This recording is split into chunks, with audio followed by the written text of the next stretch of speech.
Sri Kuberan TV நேயர்களுக்கு உங்கள் சிவயோகி சிவசக்திமான் சாமிகள். இப்போது இந்த ராகு கேது பயிற்சியோட பலனை சொல்ல போகிறேன். நவ கிரகத்திலேயே ராகு கேது மகாசக்தி வாய்ந்த கிரகங்கள்னு சொல்லப்படுது. அந்த ராகு கேதுவுடைய பெயர்ச்சி இன்று அக்டோபர் மாதம் 8/10/2023 அன்று மாலை 3:40 ராகு கேது பயிற்சி ஆகிறது. இது நாள் வரை இருந்த இந்த ராகு கேது 1.5 வருடங்களாக, அதாவது 18 மாதம், 1.5 வருஷம் இருந்து எல்லாரையும் மக்களை ஆட்டி வச்சு நல்லது கெட்டது செஞ்சு இன்றைக்கி தான் அவங்க வேறு ராசிக்கு போகிறாங்க.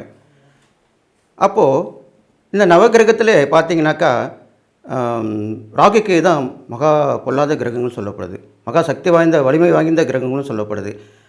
அவங்க அமிர்தமும் உண்டிருக்காங்க. அதனால் அந்த அசுரங்கள்லே அமிர்தம் உண்ட அந்த 2 கிரகங்கள் சொல்லப்படுது.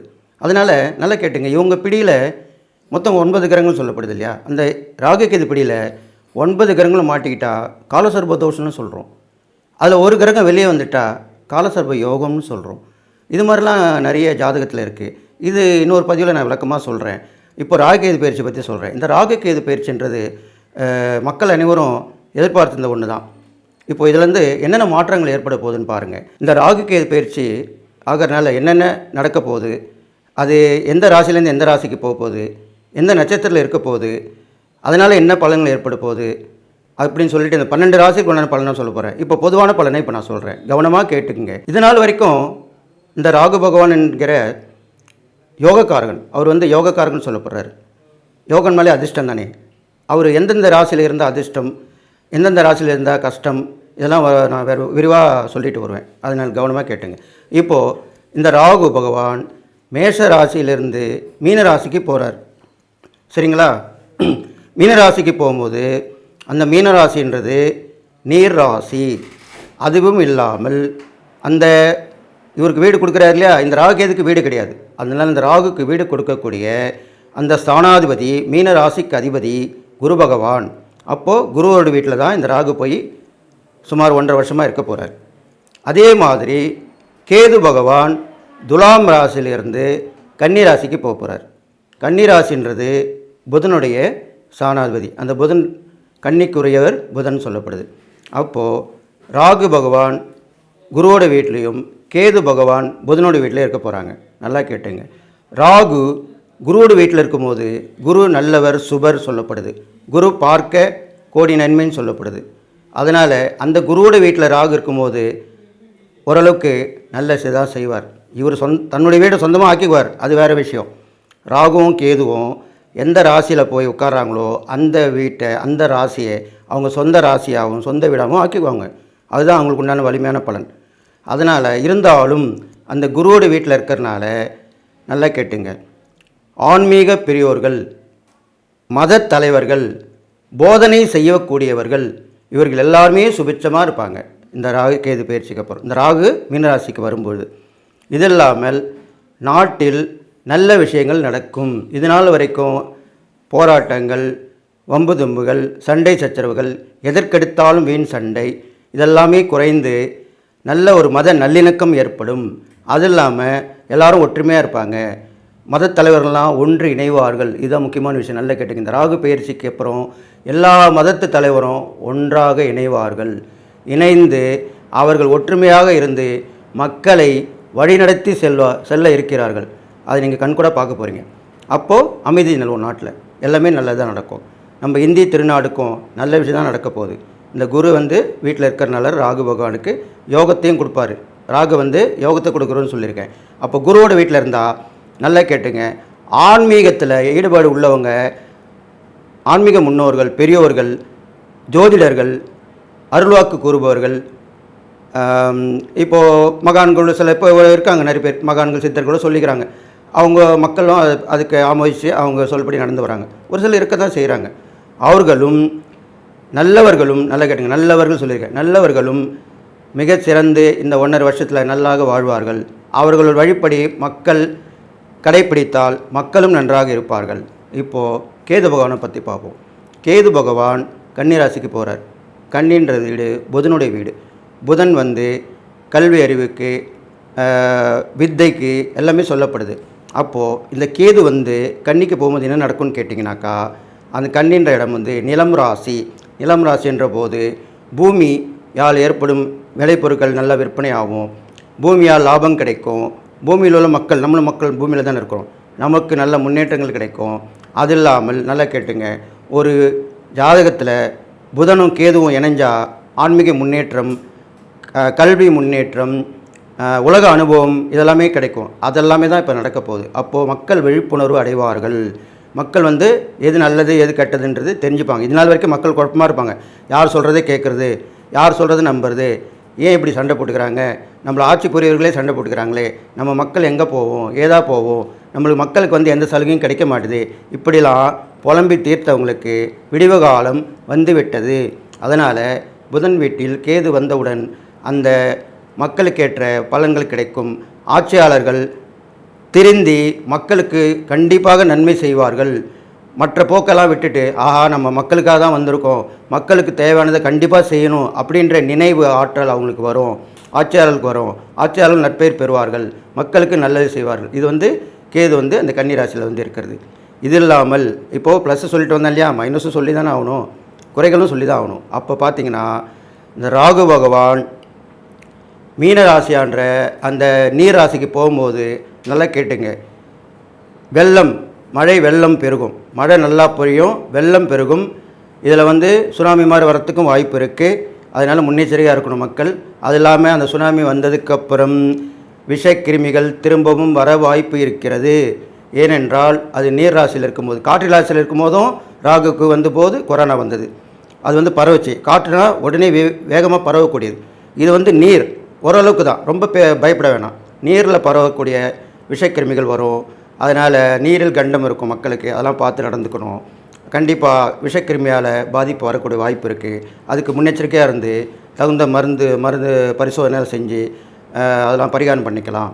இது இல்லாமல் கேது வந்து கன்னிக்கு போகிறார் இல்லையா, கன்னிக்கு போகும்போது அவருடைய மைனஸ் என்னென்னு கேட்டிங்கனாக்கா, அதாவது அவருடைய வீட்டை சொந்த வீட்டை ஆக்கிப்பார். அப்போது வந்து நல்லவங்களுக்கு மட்டும்தான் கேது வந்து ஞானகாரன்னு சொல்லப்படுறார். அதனால் நல்லா கேட்டுங்க, பொய் உரைப்பவர்கள், ஏமாற்றுபவர்கள் எல்லாம் இப்போது கொஞ்சம் வாழறது கஷ்டமாக தான் இருக்கும். மக்கள் விழிப்புணர்வு அடைந்து விடுவார்கள். அதனால் வந்து நல்லபடியாக இருந்துக்கணும், மக்களை ஏமாற்றக்கூடாது. மக்கள்னு இல்லை, ஒருத்தரை ஏமாற்றக்கூடாது. அதனால் ஏமாற்றாமல், பொய் சொல்லாமல், உண்மையை பேசி வாழ்பவர்கள் உயர்ந்த நிலை நிற்பார்கள். அப்படின்னு தான் இந்த கேதுவோடைய அந்த ராசி பிரவேசம் சொல்லப்படுது. இது வந்து இன்று மாலை இன்றைக்கி 8/10/2023 நல்லா கேட்டுங்க. இன்றைக்கி தசமி திதியில் அந்த மாறக்கூடிய நட்சத்திரம், இன்றைக்கி நட்சத்திரம் வந்து பூசம் நட்சத்திரம் சொல்லப்படுது. பூசம் நட்சத்திரம் நடந்துட்டுருக்கு. பூசம் வந்து அருமையான நட்சத்திரம், உலகம் தோன்றியது பூசம் தான் சொல்லப்படுது. அதனால் இப்போ ஏற்பட்ட அந்த நட்சத்திரத்தில் தசமி மகாலட்சுமியோட நட்சத்திரம். அதனால் கண்டிப்பாக மக்களுக்கு இந்த ராகு கேது பயிற்சியால் எல்லா செல்வ வளம் பெற்று திகழ்வார்கள். கரெக்டாக இருப்பாங்க, நியாயமாக இருப்பாங்க, நீதியாக இருப்பாங்க, நேர்மையாக இருப்பாங்க. இதில் இன்னொன்று சொல்லணும், நீதி நிலைநாட்டப்படும். நீதி வந்து நிலைநாட்டப்படும். நல்ல ஒரு விஷயத்துக்கு நீதி சொல்லுவாங்க. சீக்கிரத்தில் வழக்குகள்லாம் வந்து வெற்றி பெற்று அந்த நியாயமான தீர்ப்புகள் கிடைக்கும். இதெல்லாம் வந்து இந்த ராகு கேது பேஜாக சொல்லப்படுது. இந்தியா கண்டிப்பாக வல்லரசாக நிமிர்ந்து நிற்கும். எல்லோரும் முன்னிலையில் வந்து இந்தியா பாராட்டப்படும். இன்னும் வந்து நிறைய கேட்டுங்க. இப்போ இந்த ராகு கேது பயிற்சியால் நல்ல இன்னும் விஞ்ஞான பரிசோதனைகள் செஞ்சு இன்னும் சில கிரக மண்டலங்களுக்கும் நம்மளுடைய இந்தியாவிலேருந்து விண்கலம் போக போகுது. அதனால் வந்து இன்னும் பேரும் புகழும் ஏற்பட போகுது. இந்தியா வந்து எதற்கும் பின்வாங்காமல் துணிந்து நிற்க வேண்டும். அப்போது தான் நம்ம நாடு வந்து நிலை பெறும், எல்லாருக்கும் நல்லது நடக்கும் அப்படின்னு சொல்லி இந்த ராகு கேது பயிற்சி இந்த மாதிரி இந்த பொதுவான பலனை சொல்லியிருக்கேன். அடுத்ததாக 12 ராசிக்குள்ளான பலனை சொல்ல போகிறேன். 12 ராசிக்குள்ளான ராகு கேது பயிற்சி பலன் தான் சொல்லிட்டு வரேன். அந்த வகையில் இப்போது கடைசியாக மீனராசியை பற்றி சொல்ல போகிறேன். நீங்கள் கவனமாக கேட்டு அதனுடைய பலனை தெரிஞ்சுக்கணும். நான் சொன்ன பரிகாரங்களை கடைப்பிடிச்சு வந்தீங்கன்னா கண்டிப்பாக வெளியே வந்து வெற்றி மேலே வெற்றி பெறுவீங்க, எல்லா நாளும் பெற்று வாழ்வீங்கன்னு சொல்லி வாழ்த்துட்டு என்னோடய குருநாதர் வணங்குகிறேன். ஓம் குருப்யோ நம. நற்பவி நற்பவி நற்பவி. ஓம் காஞ்சிவாசாய வித்மகே சாந்தரூபாய தீமகே தன்னோ சந்திரசேகர பிரச்சோதயாத். என்னோட ஆத்மதன் மகா காளி வணங்குகிறேன். ஓம் காளிகாசாய வித்மகே மசான வாசின்ன தீமகே தன்னோ அகோர பிரச்சோதயாத். மீனராசி ரொம்ப பேர் பெற்ற ராசி சொல்லப்படும். ஏன்னா எப்பவுமே முதல் ராசியும் கடைசி ராசியும் ரொம்ப உகந்துன்னு சொல்லுவாங்க. காலபுருஷ தத்துவத்தில் மேசராசி முதல் ராசி, முடிவு வந்து மீனராசி. அதனால் மீனராசி வந்து ரொம்ப விசேஷம். அது குருவுடைய ஆதிக்கம் உள்ளது. எல்லாமே அவங்களுக்கு கவலைப்பட மாட்டாங்க. முக்கியமாக அதுதான் அது சொல்ல வந்தேன். எந்த விஷயமா இருந்தாலும் கவலைப்பட மாட்டாங்க. அப்போ இதுக்கு மட்டும் கவலைப்பட போகிறாங்களா? கண்டிப்பாக பண்ண மாட்டாங்க. அதை நல்லபடியாக எடுத்து அந்த சொல்ல பரிகாரத்தை எடுத்து அவங்க கடைப்பிடிச்சு வந்தாங்க. கண்டிப்பாக அவங்க சாதுரியமான புத்திசாலி. அவங்க கண்டிப்பாக கடைப்பிடிப்பாங்க அப்படின்னு சொல்லிட்டு அவங்க ராசிக்கு தான் இப்போது ராகு பகவான் வந்திருக்கார். மீன ராசியில் ராகுவும், அவருக்கு 7ஆவது ராசியில் கன்னியில் கேதுவும் வந்திருக்காங்க. அப்போது அந்த மீன ராசியிலேயே ராகு வந்திருக்கும் போது ஜென்ம ராசின்னு சொல்லப்படுது. அப்போ ஜென்ம ராசியில் ராகு வந்தால் என்ன பலன்கள் ஏற்படும்? ஒன்றில் ராகு வந்தாக்கா ஒரு எண்ணங்கள் வந்து கொஞ்சம் மாற்றம் ஏற்படும். நல்ல எண்ணங்கள் இருந்திருக்கும். இந்த ராகு வந்துட்டு ஒன்று என்ன ஆகுதுன்னா, சில தீய எண்ணங்கள், தீய பழக்கங்கள். உங்களுக்கு உதாரணம் சொல்லணும்னா, இப்போ உங்களுடைய நட்பு உறவுகள்லேருந்து போயிருப்பீங்க. கொஞ்சம் தவறான பழக்கங்கள் போகலாம், நம்ம ஏதாவது குடிப்பழக்கம் போகலாம் அப்படின்வாங்க. அப்போது இப்போ உள்ள காலகட்டத்துக்கு நம்ம அந்த குணம் மாறி இருக்கும்போது, சரி போனான்னா என்ன அப்படின்னு தோணும். அப்போ நீங்கள் போவீங்க. அதுதான் கூடாது. அந்த மாதிரி தவறான பழக்க வழக்கங்களுக்கு உங்கள் நெருங்கிய நண்பர்களோ உறவுகளோ கூப்பிட்டா போகாதீங்க. ஏன்னா இப்போ உள்ள காலகட்டம் அப்படி இருக்குது. அந்த ராகு வந்து ஜென்மத்தில் உட்காந்தா இது மாதிரி தான் புத்தியில் தவறான செய்கைகளை செய்ய சொல்லும். அது மாதிரி மனசை மாற்றும். அது மாதிரி பண்ணணும். அதை வந்து நீங்கள் கவனமாக இருந்து கெட்ட பழக்கங்கள் அடிமையாகாமல் நல்ல பழக்கத்தை ஏற்படுத்தணும். நல்லவர்களுடைய பழக்கம் வச்சுக்கணும். கெட்ட பழக்கம் உங்களுக்கு தெரியும். யார் நல்லது பண்ணுவா, யார் கெட்டது பண்ணுவான்னு உங்களுக்கு பழகிருப்பீங்க, பார்த்துருப்பீங்க. அவங்களோட நட்பு வச்சுங்க. மற்றபடி கெட்ட பழக்கத்தில் உங்களுக்கு கொஞ்சம் தவிர்த்துருங்க. இதோ வரேன், அப்புறம் வரேன், சரியா பார்த்துக்கலாம், இப்படி சொல்லி தட்டி கழிச்சிருங்க. அப்போ நீங்கள் கண்டிப்பாக இந்த ராகு கேது பேச்சிலேருந்து வெளியே வந்து வெற்றி பெறுவீங்க. இது இல்லாமல் அந்த ஜென்ம ராகு சொன்னேன் இல்லையா, அப்போது அது என்ன பண்ணுன்னு கேட்டிங்கன்னா, உங்களுக்கு கணவன் மனைவி கூட பழகிற நட்பு இதெல்லாம் வந்து கெடுக்கும். உறவு பாதிக்க ஏற்படும். சிறு சிறு சண்டை வந்து பெருசாகிடும். அப்போ அது அளவுக்கு நீங்கள் கொண்டு போகக்கூடாது. அது உடனுக்குடன் தீர்த்துக்கணும். மனசில் உள்ள சொல்லிடணும். பெரும்பாலும் அந்த இடத்த விட்டு போயிடணும். நீங்கள் ஒரு பிரச்சனை வருது, சண்டை வருதுன்னா அந்த இடத்த விட்டு போயிடணும். இது மாதிரிலாம் பண்ணிட்டு வந்தீங்கன்னாக்கா அந்த சண்டை சச்சலேருந்து விலகலாம். இது இல்லாமல் ராகுடைய பார்வை பலனும் உங்களுக்கு சரியில்லாமல் தான் இருக்குது. அதனால் வந்து நீங்கள் அதுக்கு என்ன பண்ணணுன்னு கேட்டிங்கனாக்கா, உங்களுக்கு தொழிலில் போட்டி வரும், உத்தியோகத்தில் வந்து பிரச்சனை வரும், வியாபாரத்துலேயும் போட்டி இருக்கும். இதெல்லாம் நீங்கள் அதுக்கேற்ற மாதிரி தயாராக இருக்கணும். அப்போ என்ன பண்ணணும், நீங்கள் அவங்க போட்டி போட்டால் நீங்களும் போட்டி போடக்கூடாது, அவங்க புறம்பட்டால் நீங்களும் புறம்படக்கூடாது. அந்த போட்டியை வந்து ஒரு நன்மையாக நினச்சிக்கிட்டு, சரி அவங்க அப்படி பண்ணுறாங்களா, நம்ம சாந்தமாக இருந்து, சரி அவங்க ஒரு விலைக்கு கம்மியாக குறைக்கிறாங்க, நம்ம அதை விட கொஞ்சம் குறைச்சி கம்மியாக விலைக்கு கொடுப்போம். அவங்களுக்கு தெரிஞ்சு பண்ணாலும் சரி, தெரியாமல் பண்ணாலும் சரி. அவங்களே வந்து கேட்டாலும் சண்டை போட்டாலும், இல்லை எனக்கு ஏதோ மனசில் தோணுச்சு அப்படி செஞ்சேன்ப்பா, அப்படி தான் சொல்லணும். உன்னை பார்த்து நான் செஞ்சேன், உன்னை பார்த்து தான் நான் பண்ணேன், அப்படி சொல்லவே கூடாது. அப்போ அவங்களுக்கு இன்னும் மேலுக்கு மேலும் என்ன ஆகுது, எரியிற நெருப்பில் எண்ணெய் ஊற்றுற மாதிரி ஆகிடும். அதனால் அது மாதிரி செய்யக்கூடாது. அப்போது அது மாதிரி அதுலேருந்து நீங்கள் விலைக்கு வரலாம். இது மாதிரிலாம் பண்ணிட்டு வரணும். இதுக்கு தான் இந்த ராகுக்கு உண்டான பரிகாரம் நான் சொல்ல போகிறேன். ராகு கொண்டு காளகஸ்தி போயிட்டு வரலாம். அப்புறம் வந்து திருநாகேஸ்வரன் கோவிலில் அந்த பாலாபிஷேகம் பண்ணாக்கா நீல நிறமாக மாறி கீழே வரும்போது வெள்ளையாகிடும். அது வந்து ரொம்ப விசேஷமான நற்பலனை சொல்லுது. அந்த கோயிலுக்கு போயிட்டு வரலாம். புத்துலோக கோயிலெலாம் பால் ஊற்றிட்டு வரலாம். இது இல்லாமல் வந்து திருப்பாம்புரன்ற இடம் இருக்குது, அங்கேயும் ராகு கேது ஸ்தலம் வழிபட்டு வரலாம். இது இல்லாமல் வீட்டுக்கு அருகாமல் இருக்கிற கோவிலில் நவகிரகத்தில் ராகுக்கு வந்து சனிக்கிழமையில் ராகு காலத்தில் கருப்பு உளுந்து வச்சு 4 விளக்கு நல்லெண்ணெய் தீபம் போட்டு வரலாம். அப்புறம் அபிஷேக ஆராதனை பண்ணிட்டு வரலாம். இதெல்லாம் ராகு கொண்டான் பரிகாரமாக சொல்லப்படுது. அதுக்கப்புறம் பார்த்திங்கன்னா கேது பார்த்திங்கன்னா உங்களுக்கு உங்கள் ராசிக்கு 7ஆம் இடத்துக்கு வந்திருக்காரு. 7ல் கேது இருக்கும்போது கண்டிப்பாக மனைவி மூலிமாவும் உங்களுடைய பழக்க வழக்கங்கள் நண்பர்கள் மூலிமா பிரச்சனை கண்டிப்பாக உருவாக்குவார். அவங்களுக்கு கருத்து வேறுபாடு ஏற்படும். அதுதான் மிஸ் அண்டர்ஸ்டாண்டிங். அப்போது அதில் கருத்து வேறுபாடுன்னு சொல்லப்படுது. அது கண்டிப்பாக நடக்கும். அப்போது நீங்கள் என்ன பண்ணணும், அதுக்கு வந்து அனுசரித்து போகணும். எல்லாருமே அனுசரிச்சுன்னு போகணும். அட்ஜஸ்ட்மெண்ட் சொல்கிறோம் இல்லையா, அட்ஜஸ்ட் பண்ணிக்கணும்னு. அந்த மாதிரி அட்ஜஸ்ட் பண்ணிக்கிட்டு போனீங்கன்னா கண்டிப்பாக நன்மை நடக்கும்.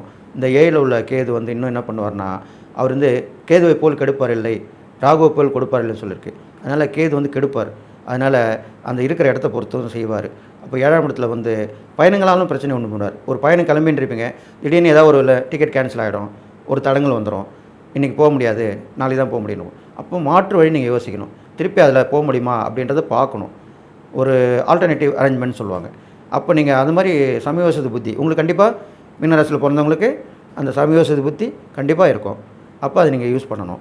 யூஸ் பண்ணி நீங்கள் அதை வந்து அந்த பயணத்தை தள்ளி வச்ச பயணத்தை தள்ளி போடாமல் நீங்கள் பயன்படுத்திக்கிட்டீங்கன்னா உங்களுக்கு லாபம் வந்து சேரும்.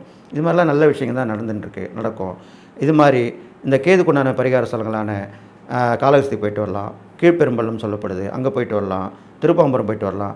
அது இல்லாமல் வீட்டு பக்கத்தில் உள்ள கோயிலில் நவகிரகத்தில் கேதுவுக்கு செவ்வாய்க்கிழமை யமகண்ட வேலையில் 7 கொள்ளு போட்டு 7 விளக்கு நல்லெண்ணெய் ஊற்றி தீபம் வழிபட்டு வரலாம். இது வந்து 11 செவ்வாய்க்கிழமை.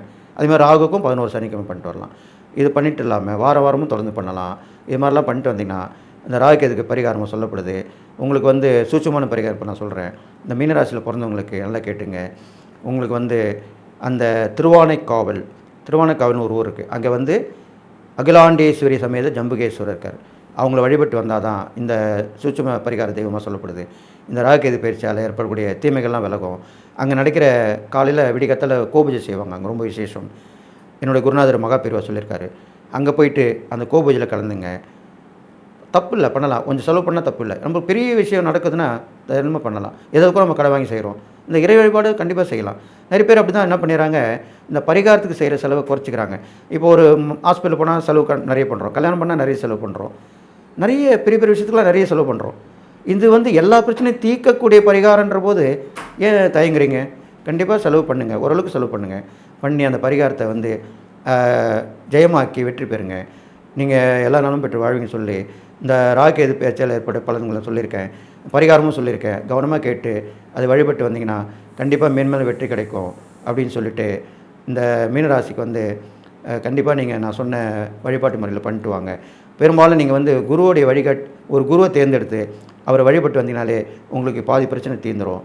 இது மாதிரி பண்ணிட்டு வாங்க. கண்டிப்பாக மீனராசிக்கு நல்லது தான் நடக்கும் சொல்லி வாழ்த்து என்னுடைய உபாசன ஜோன மகாவாரை கொண்டுக்கிறேன். ஓம் மகிஷத் பஜாய வித்மகே சண்டகஸ்தாய திமகே தன்னோ வாராகி பிரச்சோதயாத். வாராகி ஒரு பரிபூர்ணம் கிடைக்கும் சொல்லி வாழ்த்தி விடைபெறுகிறேன். நன்றி, வணக்கம். ஸ்ரீ குபேரன் டிவியை பார்த்தமைக்கு நன்றிகள். மேலும் இது போன்ற தகவல்களை தெரிந்து கொள்ள ஸ்ரீ குபேரன் டிவியை சப்ஸ்கிரைப் செய்யுங்கள். மறக்காமல் பெல் ஐக்கானை கிளிக் செய்யுங்கள்.